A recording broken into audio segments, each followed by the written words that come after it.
السلام علیکم dear students, ہم کہیں انگلش گرامر اسٹوریز اور آج کی ہماری اسٹوری ہے the former and his lazy سن، کسان اور اس کے کاہل بیٹے، جن کے کسان اور اس کے نکمے بیٹے، یعنی کوئی کام وغیرہ نہیں کرتے تھے کسی قسم کا کوئی، اور کسان نے اپنے بیٹوں کو نصیحت کی کام کرنے کے لیے، کس طرح وہ اس اسٹوری میں پڑھتے ہیں۔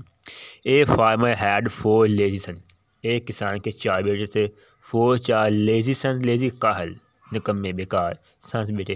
ایک کسان کے 4 بیٹے تھے نکارہ قسم کے، وہ کسی قسم کا کوئی کام وغیرہ نہیں کرتے رہتے تھے، بس آپس میں لڑتے جھگڑتے رہتے تھے۔ He advised them to work but all in vain, all in vain بے سود، تمام کوشش بیکار۔ اس نے بارہا انہیں کام کی تلقین کی لیکن بے سود۔ وہ کسان اپنے بیٹوں کو بارہا تلقین کرتا تھا کہ کام کر لو کسی قسم، لیکن وہ کوئی کام نہیں کرتے تھے سوائے آپس میں نکمے لڑنے جھگڑنے، اور اس کے علاوہ کوئی کام نہیں کرتے تھے۔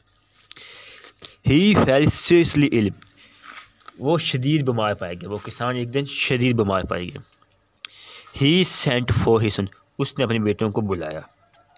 He told them about a hidden treasure buried in the field، اس نے کھیتوں میں دفن ایک چھپے ہوئے خزانے کے بارے میں بتایا۔ ہائیڈن چھپا ہوا، ٹریزر برڈ خزانے کے بارے میں، ہائیڈن چھپا ہوا، ٹریزر برڈ دفن کیا ہوا، ان دی فیلڈز کھیتوں میں۔ اس نے کھیتوں میں دفن ایک چھپے ہوئے خزانے بتایا۔ اس نے کہا کھیتوں میں ایک چھپا ہوا خزانہ ہے، وہ آپ نے تلاش کرنا ہے، وہ آپ کھیتوں میں کھودو، آپ کو خزانہ ملے گا۔ اس نے اپنے کسان نے اپنے بیٹوں کو نصیحت کی، لیکن وہ شدید بیمار تھا، وہ یہ کہا وہ کچھ دن بعد فوت ہو گیا۔ سیئنگ دس ہی پاسڈ اوے، یہ کہہ کر فوت ہو گیا۔ اب اس نے نصیحت کی، وہ فوت ہو گیا۔ دی 4th son dug all the field deep but found nothing،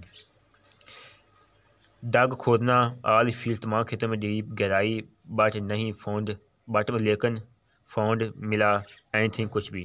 4 بیٹوں نے گہرائی تک تمام کھیتوں میں کھدائی کی لیکن انہیں کوئی خزانہ نہ ملا۔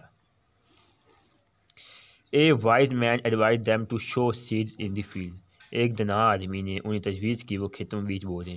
ایڈوائز نصیحت کی، them ٹو سو اگانا، سیڈز بھی ان دی فیلڈ، ایک دانا آدمی نے کہا کہ وہ آپ کے باپا نے کہا تھا کھیتوں میں خزانہ تلاش کرو، مطلب اس میں کوئی فصل کاشت کرو، کوئی بیج بو، اس کے یہی وہ خزانے کی بات کر رہے تھے۔ They sowed the land and after some days bumper crop grew in the field۔ sowed bore the land، زمین، after days کچھ دن بعد، بمپر بہت زیادہ، انہوں نے زمین کی بجائی کی اور چند دن بعد بہت زیادہ فصل کھیتوں میں اگنے لگی۔ اب ظاہر اس نے دنا آدمی جو اس نے نصیحت کی تھی، ایڈوائز کی تھی کہ آپ اس میں فصل بوئیں، انہوں نے ایسا ہی کیا۔ Then they realized، تب انہیں محسوس کیا، the wisdom of their father، پھر انہیں اپنے والد کی عقل مندی کو محسوس کیا۔ They worked hard and became rich، انہیں سخت محنت کی اور امیر ہو گئے۔ وہ جان چکے تھے کہ اس کے باپ، اس کے جو والد صاحب ہیں، وہ ان کو کیا نصیحت کر رہے ہیں، ان کو اپنے والد کی نصیحت یاد آئی، اب انہوں نے سخت محنت کی۔ آپ اس کا اخلاقی کہانی ہے 2 بنا سکتے ہیں۔ ہارڈ ورک از دی کی ٹو سکسیس، محنت کامیابی کی کنجی ہے، اور یو نے اسٹرینتھ بھی کہہ سکتے ہیں۔